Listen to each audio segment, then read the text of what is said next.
Creamy mayonnaise வீட்டிலேயே ஈஸியா செய்யலாம்னு தெரியுமா?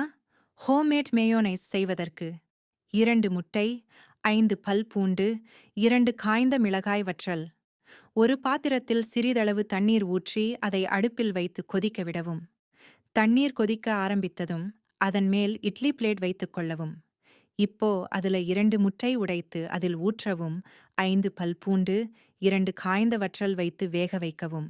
நன்றாக வெந்ததும் ஸ்டோவை ஆஃப் பண்ணி ஆற வைக்கவும். இப்போ எல்லாத்தையும் மிக்ஸி ஜார்ல ஆட் பண்ணி ஹேண்ட் பிளெண்டர் அல்லது மிக்ஸி யூஸ் பண்ணி பிளெண்ட் பண்ணுங்க.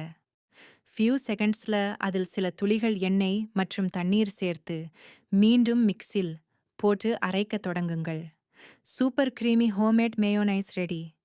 இத ஷவர்மா, சாண்ட்விச், பர்கர் எல்லாத்துக்கும் செம்ம combo. Full shawarma recipe next வீடியோல. லைக், ஷேர், சப்ஸ்கிரைப் பண்ண மறக்காதீங்க.